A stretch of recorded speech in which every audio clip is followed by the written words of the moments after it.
Assalamu alaikum, this is Megan Wyatt answering your question here at About Islam. The first thing that I want to focus on out of the two that you mentioned, so his infidelity with a woman in Thailand and then the fact that he's using interest, I think we should talk about the woman, and here's why. This one I believe is what's upsetting you the most, and that is the fact that he's committing an action that is haram over and over again. He's involved with another woman, he's also sending her money, and as far as you know, it's not like he took another wife or he's doing things at least in a halal way. According to you, he's just cheating and he's sinning constantly. So what can you do about the situation? Well, you mentioned that every time you try to address him, he flies into a rage. Now, I don't know if that means he just yells at you and gets mad and says yucky things and walks off, or if rage means that you feel physically threatened and you feel unsafe.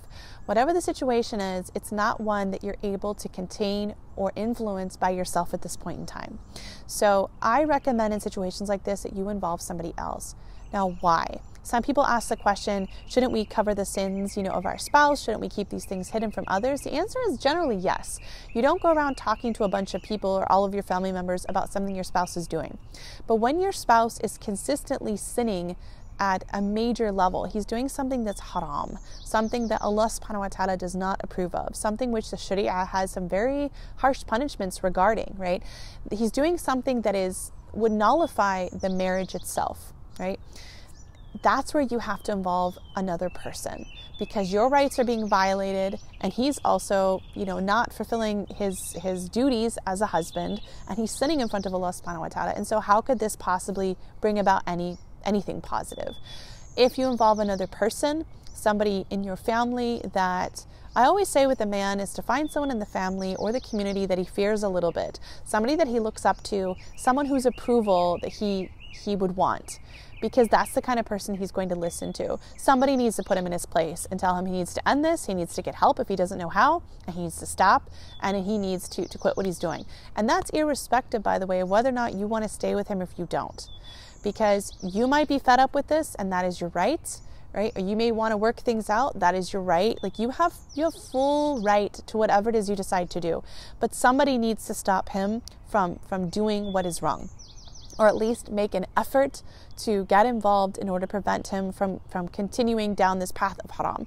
And if there's anything that you want for him, it would be for him to be a man of taqwa, whether you stay with him or if you don't, because you don't want to see somebody sinning that you have cared about for so long. You don't want to see them going down the wrong path. But as for what you decide to do, you ask, what do I think? It's honestly up to you. You could involve a third party and say, this has to end, and if it doesn't, I leave. You could involve a third party and say, this has to end and I'm leaving. You can involve a third party and say, this has to end and there are some other stipulations for this marriage to continue. It's always going to be your choice, because as a Muslim woman, it is your right to decide what you can stand, what you can take, and what you can't tolerate anymore. And nobody can, impress upon you what they can tolerate or what they can take. Some women may choose for their own financial comfort, for keeping the family together, to turn a blind eye to something like this and just make dua for it, because for them, this is what they've decided is the best way to handle it. That's up to that individual woman. But you can't enforce that on another woman if that's not something that she can manage. So think about for yourself, what can you tolerate? What can you not tolerate? And is this impacting your iman? The most important thing that you have is your relationship with Allah subhanahu wa ta'ala. Is this starting to get in the way of how you feel about Allah subhanahu wa ta'ala? Is it hurting your iman? Are you really struggling? Are you, suffering from depression, things of this nature? This is where it gets really serious, and you definitely have to take some action. The next part of this, of course, is remembering you have a right. If you know about this woman in Thailand, I'm not sure how you do, and you know that he's sending her money, and somehow you have this evidence, it's within your right to have somebody contact her and tell her she needs to get out of the picture. And there are some women that choose to do this because they want to fight for their relationship, and they want their marriage to stay together, and they want a chance to talk with their husband, and they're planning to involve family members or their wali, that they had before marriage, but they also want to send a message to the other person, you need to get out of here, you need to go away.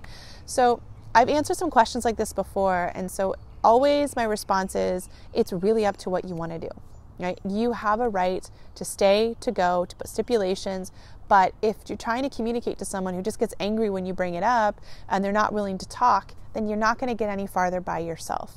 So decide what you want and stand with it. Don't say you're going to leave him if he doesn't stop talking to her and then not go, for example. Don't say, well, I know this is what you're doing, and if you keep it up, I'm leaving, but then you stay. Stand by whatever it is you say you're going to do. But I think he needs to know that he's involved with someone else. You understand that he's having a hard time leaving her, and you need to have a conversation about it, and there's going to be some changes as a result. But I want you to only say these things if you feel that you're not physically unsafe. If for any reason you feel physically unsafe having this conversation, then I implore you to involve someone else in your family. Again, another man that he fears a bit, that he looks up to, someone whose approval he wants to stand by your side. And as for the interest and the mortgage and things of this nature, of course, it's haram to take interest in things like this, but I would say that this is secondary right now for what's going on between the two of you, because the relationship with the other woman and the fact that your relationship itself isn't stable is going to amplify your feelings about the financial instability and the loans that he's taken and things of this nature. If your relationship with him was really solid, then I think you'd be in a better position to discuss as well as handle maybe some of his financial mistakes. Does that make sense? So let's see if you can heal the foundation first in terms of loyalty and him doing things right and his fear of Allah subhanahu wa ta'ala.